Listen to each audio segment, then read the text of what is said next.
This is not Portland, this is Chicago, and we are starting to see the same thing happening in Chicago that we're already seeing in Portland. A long-term protest at this ICE processing facility. Demonstrators here, Marie, say they plan to be here till at least 7 o'clock tonight, and they'll keep coming back as long as ICE is occupying the building here. And guess what? These protesters, they are very motivated. Now, are they as motivated as the protesters over in Portland on a 24-hour protest for 4 months in a row? We're going to talk about this. Now, before we start the video, make sure to please like the video. It's the #1 way you guys are helping this channel, but it also helps others see the videos as well. And I think people want to see what's going on in Chicago, but I need your help to do it. So please like the video.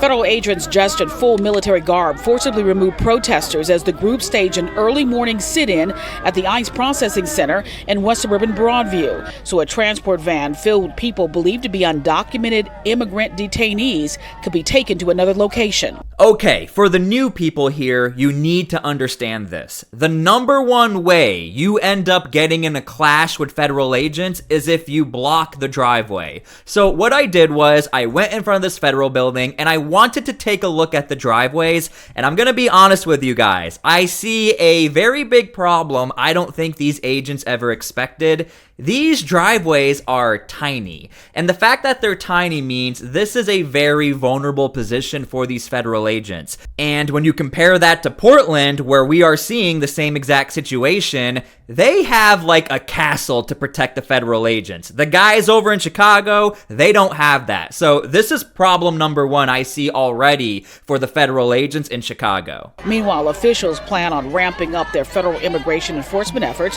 with Operation Midway Blitz, which is supposed to target undocumented criminals. So this is what I'm talking about. I don't think these agents ever anticipated to have so many protesters show up on their front door that you only need like 100 protesters to overpower or really flood a driveway at this facility. And just to show you guys, that driveway is tiny. Now, I want to make this very clear. I am only talking about the protesters in this video that cross the line, that are breaking the federal laws by obstructing, crossing into federal property. I am not addressing the protesters who are doing things legally. I want to make that very clear. If you do not do so, you may be arrested or subject to other police action. Other police action may include the use of chemical or less lethal munitions, which could cause a significant risk of serious injury to those who remain. At one point, we saw officers shooting several rounds of pepper balls into the crowd while clearing a space for cars to enter the facility. Like I said at the beginning of the video, if you get in front of the driveway like you just saw right here, pepper balls will be deployed, there will be clashes. Now, that is something that the protesters are going to have to learn. These federal agents have a job, continue operations, and guess what? They have already been interrupted to the point where a vehicle had to get turned away. With signs in hand and chanting, last week the group was successful in turning away an ICE vehicle as it tried to enter the facility. Broadview's mayor confirmed the Beach Street site is slated to become a main processing center for expanded ICE operations in the Chicago area. Hey, real quick, if you haven't already, make sure to please subscribe to my channel so I can keep you guys updated with this story in Chicago. I want to make sure you're getting the most accurate information with this story and others just like it, so please subscribe. Which is another indicator this is going to be the front lines of protesters versus federal agents. You see, over in Portland, it's not like the building that's being protested is the headquarters or the main hub. However, this looks like it's going to be one of the main hubs, which means protesters can now be face to face with federal agents and they can interrupt operations, and a lot of them are there to do that. I'm not just saying that. So we feel like Broadview residents should know that they have the power to say this is not welcome in their community. The pre-dawn protest is part of the latest effort by immigration rights advocates to disrupt operations of U.S. Immigration and Customs Enforcement. Which is a federal crime. It's not a federal crime to stand out here and play the drums and say, I don't like you, ICE, but it is a federal crime to organize and say, we will disrupt you, ICE. We will impede on ICE. That is a big problem here. And again, I am talking about those protesters, and I'm trying to show you guys what we will probably expect in Chicago. Because over in Portland, there have been 4 months of clashes, and nobody is still talking about it, to the point Donald Trump just found out about it because you guys have been liking the videos and promoting the story. It finally got on his front desk. So I want people to be well informed on what to expect, so make sure to please subscribe to my channel so I can keep you guys up to date with this story. I just feel it's wrong the way they're taking these people and not giving them due process of, so I just felt somebody's got to stand up. Organizers say their 12-hour grassroots demonstration comes as the Trump administration announces it's sending its National Guard crime crackdown to Memphis instead of Chicago. Meanwhile, officials plan on ramping up their federal immigration enforcement efforts with Operation Midway Blitz, which is supposed to target undocumented criminals. I believe that Jesus essentially said to love all people, unconditional love. And so I know there's a better way. Okay, so as of right now, I am not seeing these protesters to be like anarchist or get as aggressive like we're seeing over in Portland. Over in Portland, we have protesters who leak the private information of the agents in their building, throw rocks, like it gets very bad. Over in Chicago, it's not that right now, and I hope it doesn't turn into that. I also want to say something. I think a lot of people have a massive misconception when it comes to the religious aspect of this. Tom Homan is a devout Christian. Kristi Noem, a Christian. Stephen Miller is Jewish, but he still has a moral standard and law he has to follow outside of the United States, his religious law. Donald Trump, Christian. So the point I'm trying to make is a lot of times protesters will show up and start to talk about religion. But understand this, for those of you that support the federal agents, you support the Trump administration, there is a lot of religious aspects that go into the policies and the morality of how things are done. That's just something to think about when it comes to the counter arguments of the Trump administration, they're evil, they don't believe in Jesus. Go and take a look at every single cabinet member. The majority of the cabinet members all are deeply religious or claim to be deeply religious. And while a coalition of faith leaders prayed for peace and nonviolence, this local resident expressed his support for the president's mass deportation plan. I think a country a country without borders is not a country. So I would say I stand by law and order. Now, the reality of the situation is that man holding an American flag and doing that counter protest, that would not have lasted long in Portland. So again, this is another good sign that in Chicago, things are rather stable, that people with opposing views can show up with an American flag and not get attacked. I have countless videos of counter-protesters going to Portland and they get ran out of there. And the reason why is because the local police, they don't show up to the 911 calls if people need help. The police will show up, but you have to go to them. That's not happening in Chicago, so I do want to point that out. Okay, so I also have a new update for you guys. Less than 24 hours ago, an ICE agent had to use lethal force on an illegal immigrant because the illegal immigrant tried to hit the ICE agent. The ICE agent was dragged away. We have an update on that story. Here's the report. In this surveillance video from a nail salon, you see ICE officers pull up in a Jeep with lights flashing right in front of a silver Subaru. The Department of Homeland Security says the man behind the wheel is Silverio Villegas Gonzalez. Officers walk over to the car. One goes to the passenger side window, the other to the driver's side window.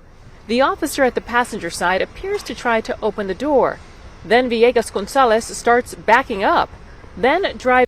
Yeah, so this right here, I mean, this is enough evidence to show you guys that you can't do that. Initially speaking, there are a ton of people who are questioning why did the ICE agents use lethal force, and I really made it a point in my last video. I want you guys to look up how many times ICE agents have used lethal force. It is virtually never a thing. So In the United States, if you are a legal citizen and you do this, the exact same thing could happen to you. But a lot of people were questioning, was this legit? Was it not legit? Well, now we have the footage. Away, you still see the officer who was at the passenger side door in the video. But what you don't see is the officer who was at the driver's side window. DHS says Villegas Gonzalez refused to follow law enforcement commands and drove his car at law enforcement officers, hitting an officer, then dragging him as he fled the scene. In this other survey, you guys can leave your comments down below if you think that's an accurate description. That is what people are arguing, that is not an accurate description. That's not what happened. Let me pull this back real quick, and you guys let me know how you feel about it. I'm just trying to give you guys the full perspective here and why you might be hearing people be against this, just so you know. Then drives away. You still see the officer who was at the passenger side door in the video. But what you don't see is the officer who was at the driver's side window. DHS says Villegas Gonzalez refused to follow law enforcement commands and drove his car at law enforcement officers, hitting an officer, then dragging him as he fled the scene. I'm a little confused what the point of the reporting is. I don't know why she would say, but you don't see the man on the driver's side window. Well, that's sort of the point. That's what we're talking about here. He was dragged. So I'm a little confused why that was even said. In this other surveillance video from a nearby business, you see the truck driver go west down Grand Avenue. A short time later, you hear what sounds like 2 gunshots. The statement from DHS says, fearing for his own life, the officer fired his weapon. After leaving the scene with police, Villegas Gonzalez crashed his Subaru, ending up under this truck. The truck driver posted this video on social media. And again, you guys can go look it up. In my last video, I talk about this from the perspective of the truck driver, and we go over all of this with the details we had. But these are all of the new details. I'm a CDL truck driver, and a car hit my trailer because I think ICE tried to pull him over, and he crashed into my trailer. You also see 2 officers on the ground next to Villegas Gonzalez. Now, I do find it rather interesting that the report left the part out where the agents were trying to save his life. They weren't just putting him in handcuffs. That's like a protocol throughout the entire United States. They were trying to save his life, resuscitate him. They were even yelling for an ambulance. So I do want to point that out. There is a big portrayal right now for people who are very upset with this, and I understand why you would be. You need to also understand all of those protocols, life-saving protocols, they were all implemented from what I'm seeing. Blas works at a nearby auto shop. De Blas captured this video of the scene after the shooting happened. When I go out and I see a large police presence, military presence, I even saw a guy with a FBI jacket. Just to clarify, the military was not here. Again, in the Chicago area and Illinois, do expect people are going to be a little confused what they're seeing. It looks like they're wearing tactical gear. They look like they're in the military. There was no military presence here for those of you that know the difference between actual military members and agents wearing tactical gear. And like you only see those at the movies. And by the way, that's not the responsibility of the everyday citizen to know the difference. You do have identifiers, but one of the biggest reasons why I make these videos is because when you generalize and call everybody a masked agent, masked military men, it does create a lot of confusion for people who are trying to find out who's who. Gonzalez was pronounced dead at a hospital. The officer has multiple injuries and is in stable condition. DHS says Villegas Gonzalez has a history of reckless driving. Well, we checked that and we've not been able to verify that. In Franklin Park, Suzanne Lemignot, CBS News, Chicago. Within the last 30 minutes, the girlfriend of Silverio Villegas Gonzalez arrived on the scene in Franklin Park, and our Jermont Terry spoke with her.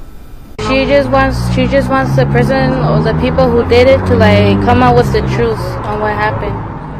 So again, I'm just trying to show you guys, there are a lot of people who are doubting this story. We do have the testimony of Homeland Security, we have some footage, but just trying to show you guys, if you see this story pop up and people are questioning it, it's because a lot of people are doubting the legitimacy of how Homeland Security operated in this particular operation. You believe the truth is? Mentira. Lies. So that was Mora's daughter translating for her off camera. She tells us that Mora does not know how long Villegas Gonzalez has lived in Chicago and that they were childhood friends in Mexico. Now, going back to the Chicago situation, I did notice there are protesters who are already wearing protective gear, helmets, goggles, gas masks. I don't know why that's the case, but let's just go ahead and watch this. I'll let you guys decide how you feel about it. They step to the front of the rooftop, Marie. That's an indication a drop-off is happening soon, because moments later on the ground, we'll see at least a dozen armed officers stepping out of the gate here before they let one or two vans. That's good that the local news is telling everybody in the nation, hey, just so you guys know, the front gate is going to open when you see an officer on top of the building. That's quite surprising. Vans come through and drop off detainees inside the building. Things quiet here right now, as you can see, but we've watched things escalate several times so far. If you do not do so, you may be arrested or subject to other police action. Other police action may include the use of chemical or less lethal munition, which could cause a significant risk of serious injury to those who remain. So this is a protocol throughout all of these facilities. You have to give a warning. You can't just all of a sudden engage these protesters. That is happening here. That's a good sign that the agents, they are following protocols and doing the right thing, giving a warning.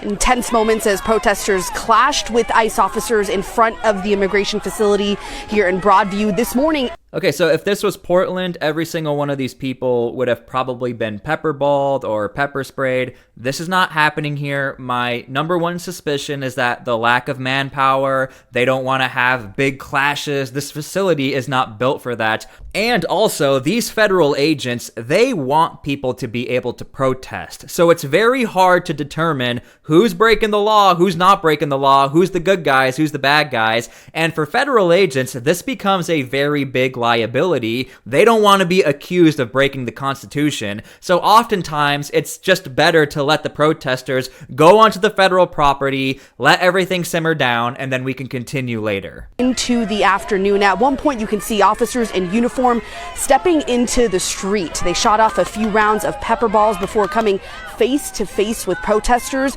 We saw some pushing and shoving before officers slowly backed into the gates as protesters chanted shame at them. Protesters I've talked to here today say they're here to stand up for their neighbors who are being detained and can't speak for themselves right now. It is. And this is the person I'm talking about. There's a few others. People are wearing goggles, masks, and they're all like super protected. My question is like, are you prepared for something? Are you going to go out of your way for something to happen? I'm a little confused because the only time you see tear gas and pepper balls is when protesters cross the line. That's just my observation as somebody who covers all of this. I'm not accusing them of anything, but I'm just a little like, I'm just asking questions like, why are you dressed like that? Are you anticipating something's going to happen? My duty to use my privilege to try to protect those who are most vulnerable, and I'm here to show that it is inhumane to be snatching people off the streets and using this office building as a detention facility. These are human beings, and we need to show our support and solidarity with them in getting ICE out of Chicago and out of our streets. Okay, so this is the most current update as far as what's going on at this building in Chicago. Again, make sure to please leave your comments down below, make sure to please subscribe, and make sure to please pray for peace. We don't want clashes, but I will be covering this. If it's going to turn into Portland, I definitely will be covering this and making sure you guys are well informed on what's going on here. Thank you so much for everything. Again, pray for peace, God bless, and we'll see you all later.